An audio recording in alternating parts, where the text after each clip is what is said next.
क्या एक मसीही विश्वासी को अन्य धर्मों की पुस्तकें पढ़नी चाहिए? क्या इससे उसका विश्वास डगमगा सकता है, या फिर यह जानने का एक तरीका है कि दूसरे धर्म क्या सिखाते हैं? आइए जानें बाइबल की रोशनी में इस विषय का उत्तर। बाइबल का मार्गदर्शन। बाइबल हमें शिक्षा देती है कि हमें सत्य की खोज में रहना चाहिए, लेकिन हमें सावधानी भी बरतनी चाहिए। थिस्सलुनीकियों 5:21 सब ने लिखा है, सब बातों को जांचो, जो अच्छी हो उसे पकड़े रहो।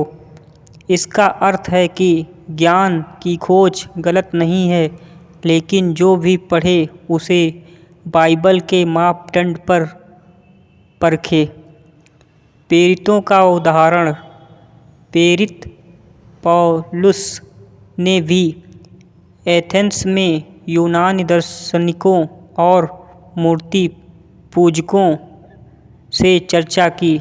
उन्होंने उनकी संस्कृति को समझा और फिर मसीह का सुसमाचार बताया।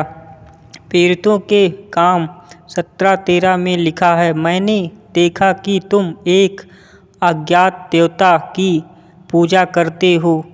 इससे यह स्पष्ट होता है कि पौलुस ने उनके विचारों को जाना, लेकिन सच्चाई का प्रचार किया। खतरे की चेतावनी। हालांकि बाइबल हमें चेतावनी भी देती है कि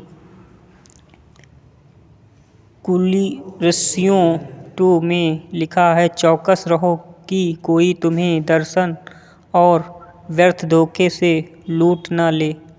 इसका मतलब है कि अगर आप अन्य धर्मों की पुस्तकें पढ़ते हैं तो आपके भीतर बाइबल का मजबूत ज्ञान और आत्मिक विवेक होना चाहिए।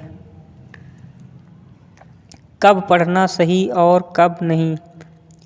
पढ़ सकते हैं यदि आप तुलना या अध्ययन के लिए पढ़ रहे हैं, आप दूसरों को सुसमाचार देने की तैयारी में हैं, आपका विश्वास मजबूत है और आप गुमराह नहीं होंगे।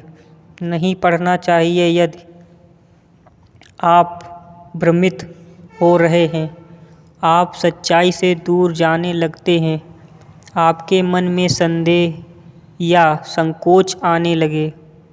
ईसाई का मुख्य उद्देश्य है यीशु मसीह को जानना और उसे प्रकट करना।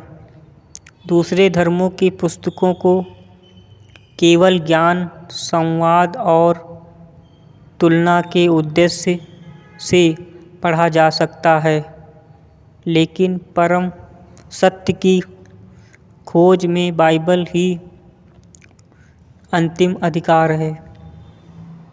अगर आप सच्चाई की खोज में हैं तो बाइबल से बढ़कर कोई पुस्तक नहीं, लेकिन दूसरों को समझने के लिए, संवाद की राह खोजने के लिए ज्ञान के साथ साथ विवेक और आत्मा की अगुवाई जरूरी है।